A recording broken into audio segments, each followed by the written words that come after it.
Ici, encore une fois, je vous parle de stratégie, des stratégies de vie. Je vous parle de communication. Je vous parle de nous, donc de toi, de moi. Parce que j'ai constaté que on n'arrive pas des fois à voir le tu et le moi et de ce qu'on veut réellement dans les temps où nous sommes. Je parle ici d'autocritique. Donc faire un petit peu le point de ce que tu es, de ce que nous sommes en général, ton environnement et ce que les gens voient de toi et ce que toi tu pourrais améliorer. Ici, je vous parle des blessures. Je vous parle des blessures émotionnelles. Je vous parle des blessures qui sont passées. Je vous incite ici à mettre le doigt sur ces blessures-là. Je vous parle ici d'acceptation. Accepter les erreurs du passé. Accepter que tu as peut-être laissé ton enfant en Afrique et qu'aujourd'hui tu subis les conséquences de ça.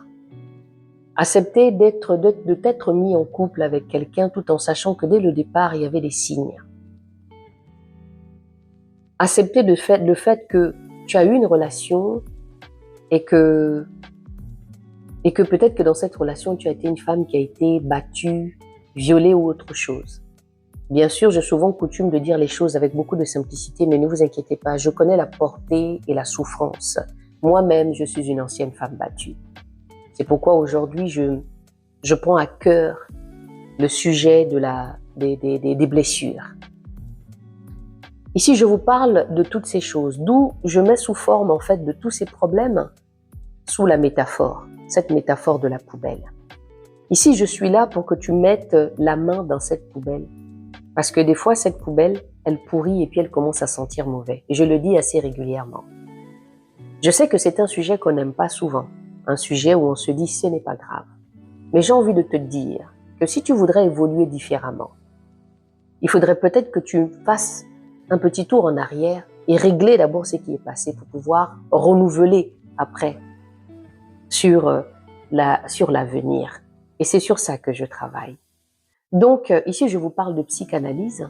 Donc, c'est des thérapies où nous mettons en évidence sur tous les problèmes qu'il y a, de ce que tu n'as peut-être pas mis le doigt, de ce qui te ronge, de ce qui fait qu'en sorte que ça change ton comportement et ton caractère. Mais tu sais qu'il y a ça, mais tu as peut-être peur de te confronter à cela. Voici le travail que je fais. Je te forme, je t'enseigne aussi.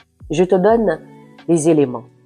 Je t'écoute. La première chose que je fais, c'est d'abord l'écoute. Je t'écoute d'abord.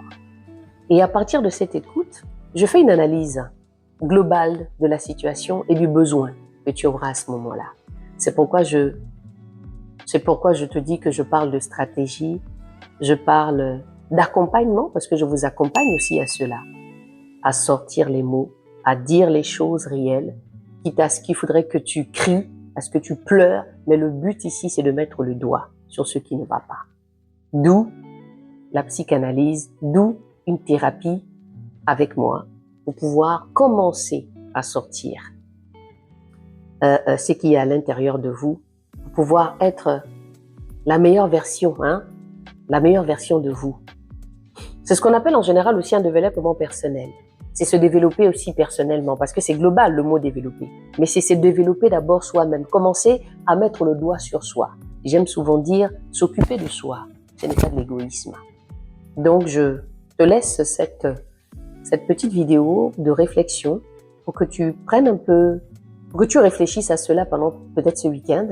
Et si tu sens que c'est le moment pour toi et que tu sens que cette vidéo te convainc, en même temps, partage-la à quelqu'un pour que cette personne aussi puisse commencer à mettre le doigt sur ce qui ne va pas au lieu de continuer à fonctionner avec une jambe qui manque, avec un bras qui manque, en se mentant à soi-même. Donc,